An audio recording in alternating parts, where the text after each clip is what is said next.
Hello everybody, my name is TheTfboy and welcome to something a little bit different. If you're familiar, I've already mentioned this, but essentially we're going to be going over the new hero as well as, not over the new hero in a way like everyone else is, just explaining her effectiveness and then seeing the effectiveness of any of the patch notes and seeing that, if it has made a significant difference. So Lieutenant Morales, I think that she is, just really briefly, I think that she's a very, very strong support, but I think she's very strong in a double support comp is my point. So I don't think she's a very, very good single support, not like Uther or Rhaegar, and maybe not even Brightwing, but she's very, very strong in a double support with like Karazim, because these comps, just when I had this comp on my team or this comp on the enemy team and the other team didn't, we pretty much got destroyed because they have so much to sustain between the two, and they both have a bunch of utility. Now I will say in terms of talents, what I would recommend for, and I'm just going to go through this very basically, is talents that either defend Morales or refund mana, because she's actually very, very mana intensive from what I've seen. The healing beam especially is what the main thing. Now granted, the healing beam doesn't actually consume mana if the target's at full health, but it is important to note that it does consume a lot of mana, despite what it looks like. So that is very, very important to be wary of. It's not that bad. It's not as bad as Asmodin's All Shall Burn, but still. It is important something to be wary of. I would never choose talents that affect the grenade unless it's this one that, where is it? There's one that, there we go, refunds mana. Because she's very mana intensive. So if you can keep her, her base kit is pretty strong as a secondary support, which is what I really like about her. Obviously I haven't played her, but I've seen other people play it, and I played with her, obviously. So I think that that's my opinion on her. Good secondary support, not a great solo support. So whenever she comes in to play on, I think it's next week, if you're queuing up, try queuing up as another good secondary support like Karazim, because 99% of the time you will be paired with a Morales. So having double support is actually really strong with her. That's all I really have to say about her. Now in terms of other things, the try mode has actually been really, really nice. I do like all the changes to it, like the target dummy, the ability to get mercenaries and whatnot. All just very, very nice. In terms of other things, such as the map changes, now I have a little list here of like the window with all the past changes. I do like the Battlefield of Eternity changes. Or I'm sorry, I don't like it because I don't mind the Battlefield of Eternity extending a little bit longer. Like, they increase the damage of the Immortals as the game progresses, but still. The Garden of Terror one is actually pretty understandable because the Garden of Terror games were actually going way too long, and the fact that you have to use the Terror a bit more offensively is fine with me. You know, I really like that because it now disables the enemy core and whatnot. Now, unfortunately, I haven't actually done a battle on the Infernal Shrines, which I really, really want to do. But I've heard from others, including some friends of mine, not just on like Reddit or something, that it's actually very, very nice. You know, in addition to the bug fixes where it's actually scaling and to where the Punisher is now actually doing its proper siege damage to forts and whatnot. Having also the starting health decreased by 10% and the amount of skeletons required to summon it increased from 30 to 40, it's a welcome change. Yes. Also, can I just say I love the Sky Temple one? Like, okay, if you're behind on the Sky Temple, and it's like near endgame and most of your structures are destroyed, and 3 temples just appear, you're just dead. There's nothing you can do. I'm very glad that they changed that so that 2, so that 3 will never spawn again. Now, as for the so yeah, I do like the battleground updates for the most part. Now, as for the balance changes to the heroes,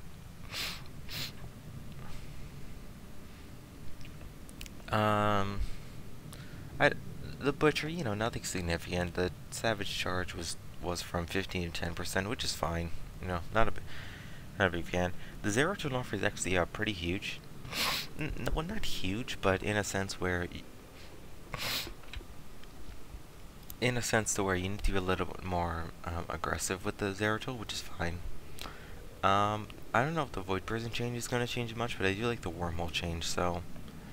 because from 3 to 2 seconds, you can basically stun Zeratul after like a second that he's used his ability, and he basically won't be able to blink back, which is cool. I like that. Zeratul is really strong. I don't think he's overpowered. I just think he's really, really strong, especially in high levels of competitive play. Abathur, not really, nothing significant. I mean, it's not like that first Locust decides the game or anything. Nazebo is a welcome change. I should probably actually be switching around to the characters on screen, just so there's more of a visual reference. Nazebo, the change to his spiders is a welcome change, in the fact that they reduce their damage, because those little bastards are always way too much. Also, the leaping spiders talent, which I think, yeah, here, used to be 25%, now it's 50, which is quite nice. And his Ravenous Spirit now gains 66% more vision, which is cool. Very, very cool. Welcome change. Support. Now, Testadar... Oh geez, a lot of people are very, very confused with this, because if you see a Reddit post, or a post on Reddit, it was, what the bloody heck is Testadar? Oh, right here, duh. A lot of people complain that his, Archon got, nerfed, in a sense. That's actually not true. It says the damage bonus decrease from 100 to 60%. Isn't actually as big of a deal as you think, because let's say Testadar does 100 damage, just an Archon, just in theory 100 damage, so 100% bonus would equal that to 200 damage. But whenever the damage bonus, not the total damage, damage bonus decreases 60%, he's now doing 160 damage. So in reality, he didn't get like a 40% nerf to his Archon, he only got a 20%. 20-ish, depending on the talents you chose. So simple math needs to simple math would allow you to figure that out. The plasma shield change is interesting.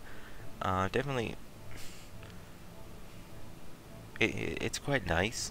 The shield is quite nice, I think. I haven't play tested it on the PTR, but from what I've seen, the shield is definitely a lot stronger when used on allies like myself. It's a little bit weaker, unfortunately, to himself, but I think Testador's got enough survivability on his own. Like, Testador's survivability has never really been a problem. It's just his support functionality, and this certainly helps. Not in a great way, but it helps. Okay. On to this hero, who I can never pronounce the name of. Now, this change to her ultimate. Okay, first off, I do want to talk about her trait, because... Oh, wait, no, not trait. Steering talent, where is this? Yeah, this one. Although this isn't particularly chosen that much, I don't think it's gonna change. Like, increasing it from 40 to 50% does nothing. But yeah. But anyways, the change to Shadowstalk is actually quite freaking huge. Like, even just not for the stealth, just for the healing is just nuts.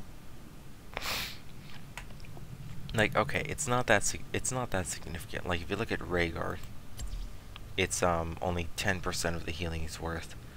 But still, I think that that's pretty significant, and you know, if you've got someone who can communicate quite well, you can actually take advantage of the stealth. Which, you know, the stealth was never really worth the talent. Starfall was just traditionally better just because it did damage, but it's a welcome change. It's definitely made her really, really strong, probably to one of the top tier supports. Well, maybe not top tier, but at least Brightwing level. And if you're wondering, my opinion on Brightwing is that she's solid right now. Like, I don't think she's as as overpowered as she was before. I just think she's really solid. But yeah, welcome change. Now onto the warriors. Now this is the main part. Okay. Chen, my main hero. I have this guy at level 15. I love Chen. But unfortunately, he's not that great at competitive play. He's fun to quick match, but that's about it.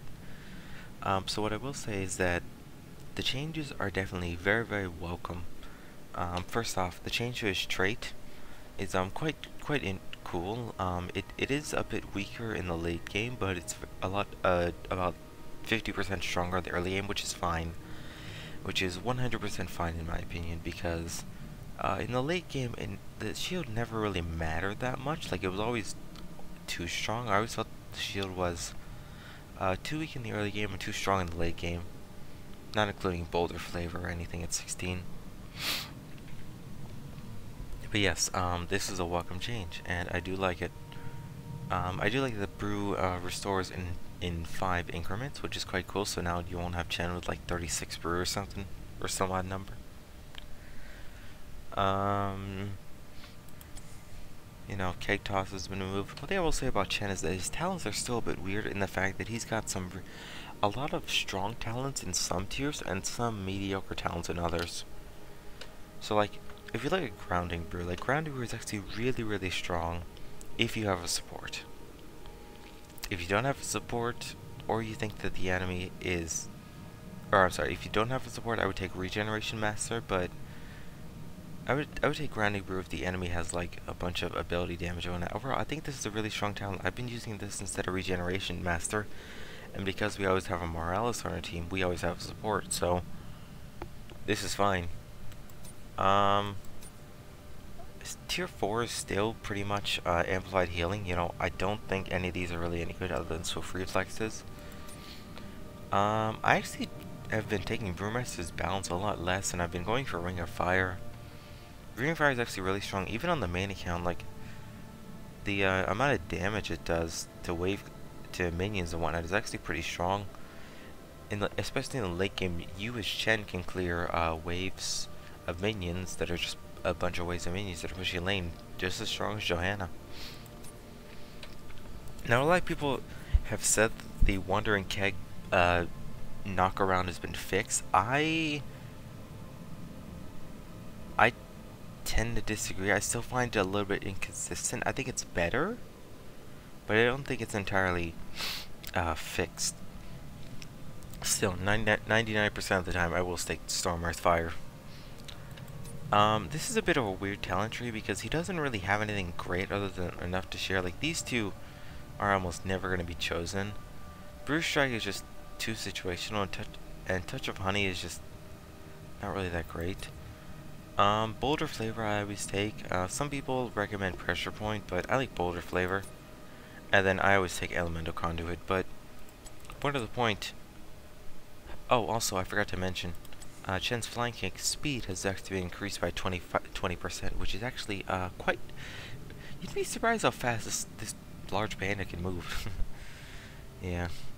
The Kick Smash has been changed from 2.5 to 3 seconds, and Breath of Fire is still unchanged. But yeah, more to the point, I don't think Chen is a top tier warrior, but he's just behind. Like, he's ahead of Sonya, I think,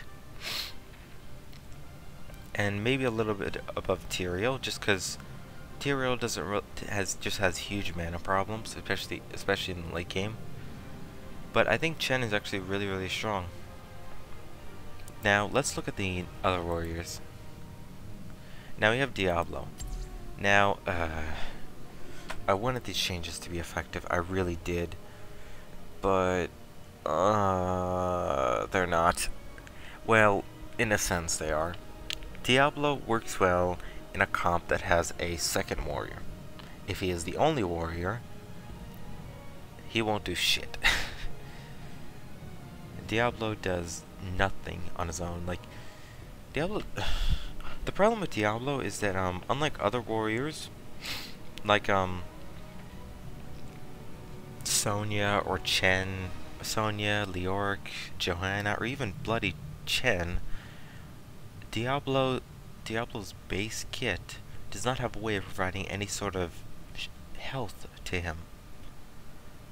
You know, ETC has his healing, Sonya's Whirlwind heals him, Chen's trait gives him a shield, Johanna's trait gives her a shield, Leoric has Drain Hope, but Diablo has nothing that can give him health in his base kit, and that's what's really his weakness. He was pretty strong prior to that, and the main thing about that was that he had so much health to start that didn't really matter. But now, since, unfortunately, and the only really healing talent Diablo has is at level 16 or 13. Yeah, Siphon the Dead, but you're choosing this over so many two other really strong talents. Like Spell Shield's really strong, but Firestorm is just a ton of damage. And it's just great value for the mana cost. I mean, the changes are certainly welcome. I'm not saying they're useless. It's just that Diablo doesn't work as a solo warrior. He needs a second warrior and or a support. If he's the only warrior on your team and you have no support, he's not going to do anything. Like, his utility isn't really worth it. Unless somehow you can take advantage of just his abilities and get like free kills with enemies near structures. I can't. No, I'm sorry. Diablo's still like tier 5, tier 4 hero. Unless he has like a second warrior. Even Bloody Chen. I played a match as Chen with the Diablo, and after I tried Diablo myself, and I thought, oh my god, we're gonna lose this. But no, actually, Diablo's fine as a second warrior, but.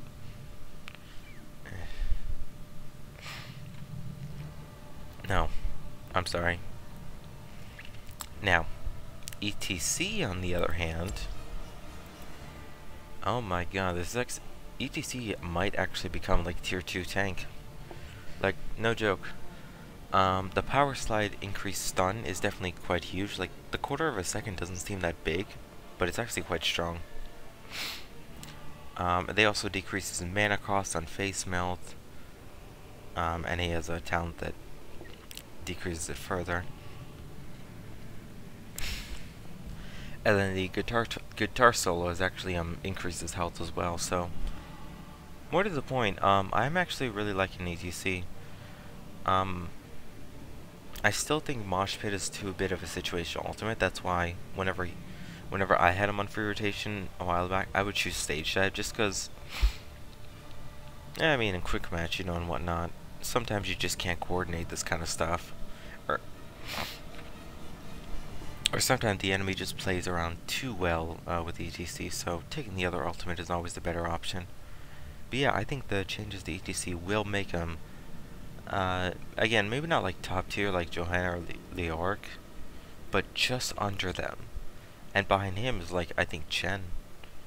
You know, I seriously think Chen is going to be a top tier warrior along with like ETC, just above like Sonya and what are some of the warriors? Yeah, poor Arthas hasn't received anything in a while. I see him in competitive play sometime, but that's just for his utility, nothing more. It's very niche comps. Anyways, Johanna. Now, I mean, let's be honest. This talent was always too overpowered.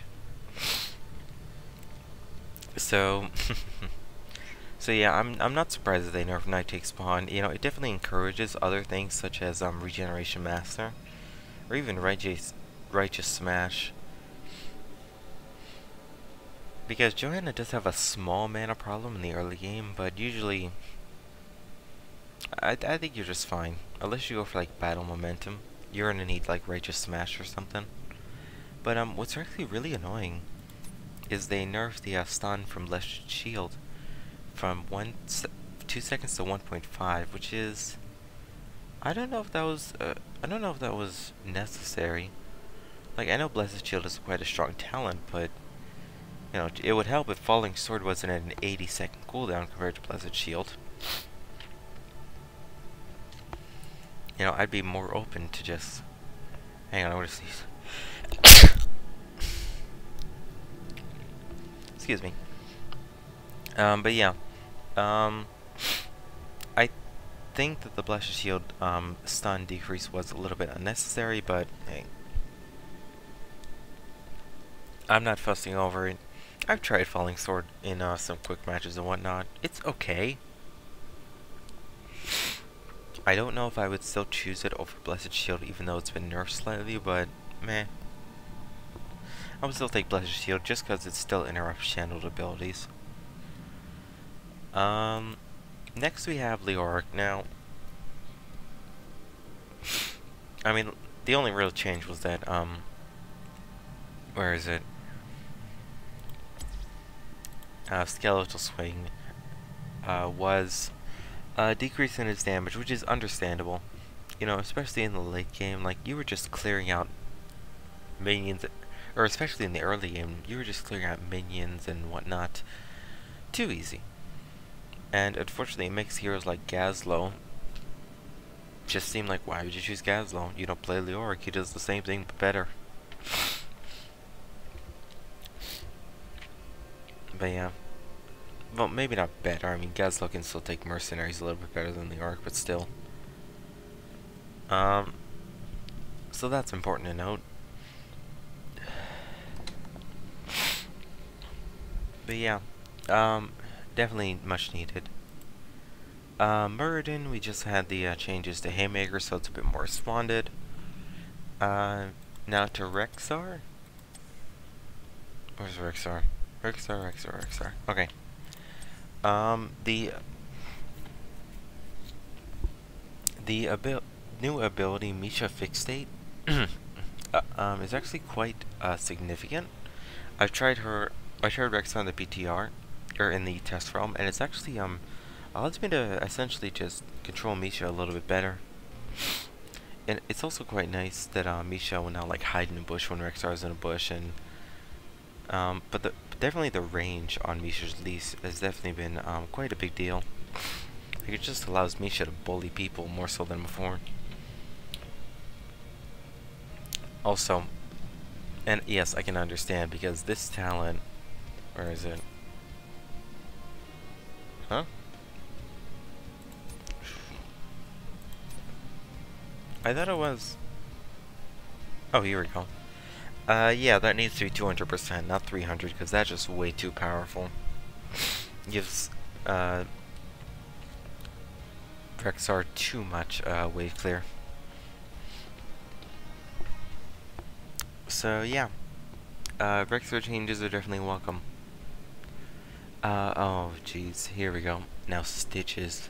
Stitches. I think he's gonna be like a top tier warrior as well. I forgot about Stitches when I was listing the warriors. I think he's actually around the same level as I think he's above. He's above Sonya and probably around Chen at the moment. And the reason is because just the talent changes have been quite huge. Okay, like, you want to know what I think is really overpowered when you have a medic? This talent. Collecting regeneration glows can permanently increase your health by 30. That's nuts. Like, I've tried this and I've just been so freaking tanky. Like, as Stitches, you know, you get like 20, 25 in the late game. If you're 25, that's an extra 750 health. That's pretty huge. That's actually really, really huge. And I like it. I like it a lot. I've been choosing the talent every time I've played Stitches in the PTR, which has been like 2-3 times. But still, it's just nuts. Let's see. I would still go for amplified healing and whatnot. Last bite is always pretty significant. This is quite nice because it doesn't require the enemy to be dead, at the moment, it just requires it to be dead within 3 seconds. Which is cool. Now I used to run PTR a lot, but the Gorge change has actually been really significant. For those who don't know, Gorge, whenever you trap the hero, you no longer lose movement speed. You instead just walk as normal. So, and the duration has also been increased from 3.5 to 4 seconds. So yeah. Heroes probably recommend Relentless or Indigestion is actually pretty good because the Retchling applying the vile gas is actually pretty significant, I'd have to say. I would still recommend Fishing Hook personally.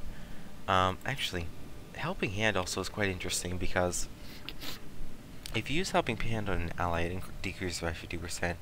But if you combine it with Shish Kebab, if you actually use it on 2 allies, it decreases the cooldown by 100%. You still have to consume mana, but your hook is still ready to go. And of course, if you pull 1 ally and 1 enemy, it only reduces the cooldown by half still. So yeah, Hungry Stitches is still OP, but I love it. I really do. I think it's the best one. But overall, I think Stitches is gonna be like a very not even a situational, like if you've got a support on the team, you know, he could be a pretty effective tank. He doesn't deal a lot of damage, but with this hook and whatnot, he can definitely just use it, and Gorge, just use it to pick off assassins. And now that he has like a half second more to position them, you can actually pretty much just pick out a important assassin or an important support. Yeah, I think Stitches is gonna be like one of the top warriors, just behind like Leorc and Johanna, around like Chen's level, I think. Stitches gets the bitches. There were a bunch of bug fixes. I'm reading over this. I read it before, but I just want to make sure there wasn't anything significant. Let's see. Battle momentum over Tyrael's sanctification cooldown. Yeah. Oh, that's interesting. I actually never noticed that. Sergeant Hammer apparently had whenever an Abathur clone Sergeant Hammer, the Abathur had her ultimate whenever you're sieged out, which is weird. But yeah. I definitely like the bug fix to Chen where he no longer gets 3 more brew after he uses an ability while channeling his trait. It was actually just Flying Kick and Breath of Fire, it wasn't Keg Smash. Or no, I'm sorry, it was using Flying Kick or Keg Smash, not Breath of Fire, that did that. I think that's pretty much it.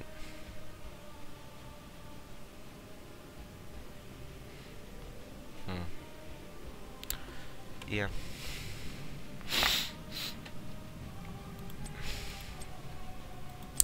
I think that's pretty much it. I do like that Johanna's no longer says like this stops here every time she uses Blessed Shield, because that used to play globally. But yeah.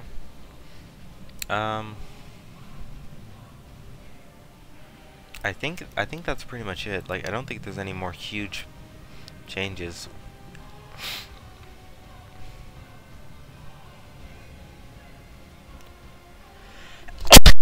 Excuse me. But yeah. So, all in all, what do I think of the changes? I think that, Stitches and Chen are now going to be a, not a top tier warrior, but like a second, maybe third tier warriors, definitely. ETC is probably going to be a little bit above both of them. Johanna and Leorc are still top tier, but the nerfs are respectable and fine. Murden, was there anything else? The new support is definitely a welcome, but good as second support. Diablo's still pretty bottom tier. Tier 4 maybe, out of 5. And yeah, I mean, that's pretty much it. I don't think there's anything more to say. Just going over these things. Oh, I think that she will definitely be now a top tier support, but I think Tassadar will still be pretty mediocre in quick match overall. That's all I really have to say on this. I just want to see more competitive play with Chen. Like that one. I don't know if anyone remembers that one match that had like a Chen in it. That was actually a really cool to watch. But yeah, that's all I have to say on this. I do like a lot of buffs to the warriors. I think and a lot of nerfs to the other warriors that I think were a little bit overpowered. So it's a welcome change. Anyways, that's all for now. Thank you all so much for watching. I hope you guys enjoyed. I hope you guys found this useful. End stream.